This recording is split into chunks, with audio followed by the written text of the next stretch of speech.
मनुष्य की उत्पत्ति वेदों और पुराणों की दृष्टि से। नमस्कार श्रोताओं, आप सभी का स्वागत है हमारे पॉडकास्ट वेदों और पुराणों की दृष्टि से मनुष्य की उत्पत्ति में। आज हम एक बहुत ही रोचक और महत्वपूर्ण विषय पर चर्चा करेंगे, मनुष्य की सृष्टि।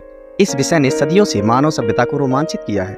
मनुष्य की उत्पत्ति कैसे हुई, इसे किसने रचा और इसके पीछे कौन कौन सी कहानियां हैं, वेदों और पुराणों में इसका उल्लेख कहाँ और कैसे मिलता है।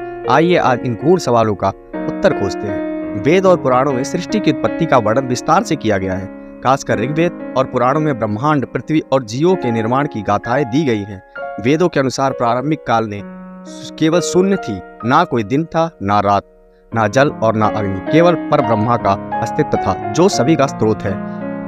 परब्रह्मा से ही सृष्टि की रचना हुई। वेदों के अनुसार ब्रह्मांड की रचना के बाद सृष्टि के क्रम में सबसे पहले देवताओं, ऋषियों और बाद में मनुष्यों का सृजन हुआ। इस सृजन प्रक्रिया को ब्रह्मा ने संचालित किया, जिन्हें सृष्टिकर्ता के रूप में पूजा जाता है। ब्रह्मा ने अपने 4 मुखों से 4 वेदों का ज्ञान फैलाया और उनके द्वारा जीवों का सृजन आरंभ हुआ। वेदों में मनुष्य की उत्पत्ति को 2 प्रमुख तरीकों से वर्णित किया गया है। पहला पुरुषों का उल्लेख है, जो ऋग्वेद का एक महत्वपूर्ण भाग है। इसमें कहा गया है कि सृष्टि का आरंभ एक महापुरुष से हुआ। यह महापुरुष ब्रह्मांडीय चेतना का प्रतीक है। उसकी देह से ही समस्त सृष्टि का निर्माण हुआ, जिसमें आकाश, धरती, जल और मनुष्य भी शामिल थे। पुरुष सूक्त के अनुसार महापुरुष की सिर ब्रह्मांड, ज्ञानी, भुजाएं क्षत्रिय, योद्धा, जांघाएं वैश्य, व्यापारी और चरण शूद्र, सेवक का प्रतिनिधित्व करते हैं। इस प्रकार मनुष्य के विभिन्न वर्ग महापुरुषों के अंगों से उत्पन्न हुए और उन्होंने समाज में विभिन्न भूमिकाएं निभाई। यह दृष्टिकोण दर्शाता है कि मनुष्य केवल भौतिक शरीर नहीं, बल्कि ब्रह्मांडीय चेतना का एक अंश है। अब बात करते हैं पुराणों की। विष्णु पुराण और श्रीमद् भागवत पुराण में भी मनुष्य की उत्पत्ति का गहन विवरण मिलता है। यह ब्रह्मा के सृजन की कथा आती है। पुराणों के अनुसार ब्रह्मा ने अपने मन से कई ऋषियों, देवताओं और मनुष्यों का सृजन किया। सबसे प्रमुख सप्तर्षि, जिन्हें सृष्टि के पालन और ज्ञान के प्रसार का कार्य सौंपा गया। ब्रह्मा ने मनुष्यों की उत्पत्ति के लिए मनु और शतरूपा नामक पुरुष और स्त्री की रचना की।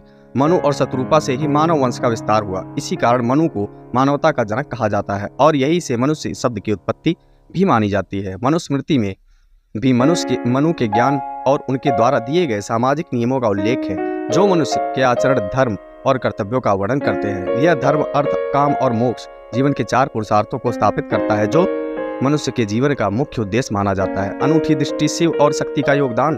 अब आइए शिव और शक्ति से जुड़े एक अन्य अनूठे दृष्टिकोण की चर्चा करें। तंत्र शास्त्र और शैव परंपरा में मनुष्य की उत्पत्ति शिव और शक्ति के संयोग से मानी जाती है। शिव को परम पुरुष और शक्ति को आधा शक्ति या प्रकृति कहा जाता है। इन दोनों के मिलन से सृष्टि की उत्पत्ति हुई। यह परंपरा दर्शाती है कि शिव को बिना शक्ति निष्क्रिय है और शक्ति के बिना शिव की कोई सृजनात्मक शक्ति नहीं। जब शिव और शक्ति का संयोग होता है, तब जीवन का आरंभ होता है। यह हमें यह सिखाता है कि सृष्टि और मनुष्य के दोनों के पीछे एक संतुलन का महत्व है। पुरुष और प्रकृति का समन्वय है।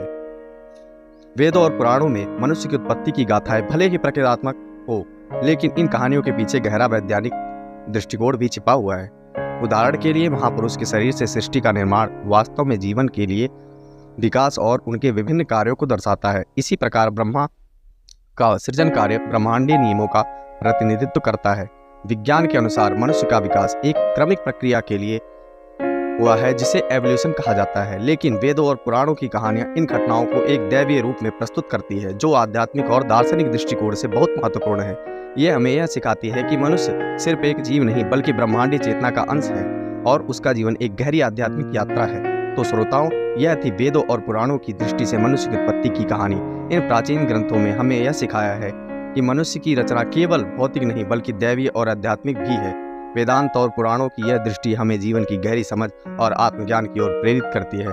हमारी आज की चर्चा यहीं समाप्त होती है। आशा है कि आपको यह यात्रा ज्ञानवर्धक लगी होगी। अगले एपिसोड में हम और भी रोचक विषयों पर चर्चा करेंगे। तब तक के लिए नमस्कार और अपना ध्यान रखिए। अगर आपको यह पॉडकास्ट पसंद आई हो तो हमें फॉलो करें और अपने मित्रों के साथ साझा करें। हमें बताइए कि आपको और कौन कौन से विषयों पर चर्चा सुनने हैं।